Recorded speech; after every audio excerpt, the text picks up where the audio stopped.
Bonjour à tous, aujourd'hui je suis à Bémao en Guadeloupe dans l'exploitation de Franz Impambacas pour récolter des groseilles pays de son nom latin Hibiscus subdarifa. Bonjour Franz. Bonjour Leslie, bienvenue sur mon exploitation. Alors Franz, il paraîtrait que notre chère groseille pays n'est pas un fruit mais bien une fleur. En effet, la groseille pays est le calice d'une fleur, plus précisément d'un hibiscus. Regarde sur cette branche, donc au-dessus se trouve la fleur. Qui correspond à un bourgeon récent. Et au fur et à mesure que nous descendons le long du rameau, se trouvent des calices qui ont perdu leurs pétales et qui sont devenus un peu plus charnus.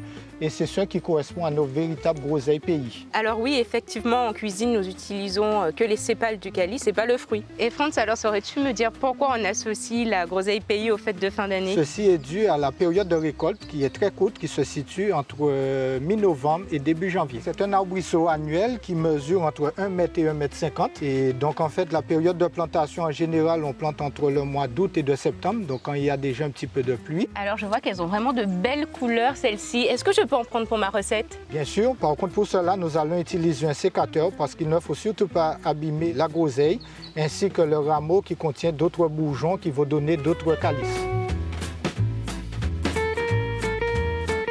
Eh bien, merci beaucoup, Franz, pour votre accueil. Je vous souhaite une bonne journée et puis je vous dis à l'année prochaine. Au revoir, Leslie. Merci et bonne cuisine. Alors, la groseille pays, originaire d'Afrique où l'on boit le bissap, boisson ancestrale, est arrivée aux Antilles au XVIIe siècle. Elle a de nombreuses vertus, puissant antioxydant, elle est aussi énergisante, hypotensive, diurétique. Pour pouvoir consommer les groseilles pays toute l'année, vous pouvez les conserver séchées. Donc la technique est très simple. Pour cela, vous disposez les sépales sur la grille d'un four. Vous enfournez le tout à 70 degrés pendant 4 heures, la porte du four légèrement entrouverte à l'aide d'une petite cuillère et vous laissez sécher. Ainsi, vous pourrez réaliser d'autres recettes chez vous, même en dehors des fêtes.